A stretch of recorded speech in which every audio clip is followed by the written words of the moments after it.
አባባ ልትሄድ ነው? ኧረ ሲስተሯ ቆይ እኔ ላንተ ስል ጨርቄን ጥዬ እንዳብድልህ ነው የምትፈልገው? ንገረኝ፣ እሱን ነው ወይ የምትፈልገው? ወንድሟ ቅርብ ጊዜ ነው ከሸቤ የወጣው። ከምን የወጣው? ከዘሬ የተፈታው። እህቱን የሚነካ ሰው ካየ እንደ አራስ ነብር ነው የሚያደርገው። ይቀርብ ይሻልሻል ብራዘር። እሱን ለኔቶ የማንም ወጠጤ ላይ የፈነጨ እያየው ዝም ምል ሰው አይደለሁ። ይልቅ እሱን ተወውና አቅጣጫውን ጠቁመኝ። እፍ በቃ እሺ ዞር በል። እሺ ይቅርታ አረግሽልኝ? አዎ በቃ ዞር በልልኝ። ይልቅ አሁን ቤት ሂድና ሲቪን ይዘህልኝና ቢሉታሽ ሰፈር ስራ አለ ብላኛለች። ድሌ ልሞክር። እሺ በቃ እንዳትቆይ ደግሞ ቶሎና።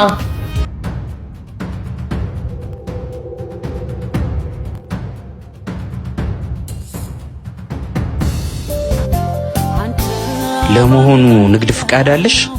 ምን አገባ? ቆይ ምን ልሰራ መጣ? ቡናይ ስለናፈቀኝ ቡናሽን ልጠጣ። አፈር ጠጣ። አሁን ላይ ችግር ሳይፈጠር ቀጥ ብለውት ባልወጣ ምን ሊመጣ? ኧረ ቲዳ ሲስተሯን የሆነ ሰው ሊገዛገዛት ነው። ምን? አንቺ ገፊ አባትሽን ገደልሽው። አሁን ደግሞ ማን ነው ተረኛው?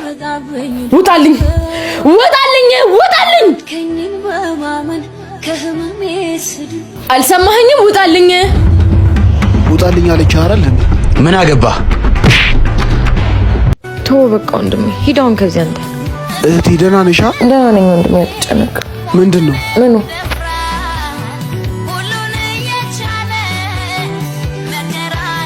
በሀያዎቹ ዕድሜ ውስጥ ሆናችሁ ገንዘብ በዲጂታል መንገድ እንዴት ሜክ ማድረግ ትችላላችሁ? እንግዲያውስ ገንዘብ በሀያ የተባለ ፕሮግራም ተዘጋጅቷል። ይህ ፕሮግራም የ3 ቀን የኦንላይን ፕሮግራም ነው። የፈለጋችሁበት ቦታ ሆናችሁ አክሰስ ማድረግ ትችላላችሁ። ታዲያ ስለ ክፍያ ምንም አታስቡ። ፍሪ ነው፣ የሚከፈል ነገር የለውም። ከእናንተ የሚጠበቀው ኢንተርኔት ማብራት ብቻ ነው። ገንዘብ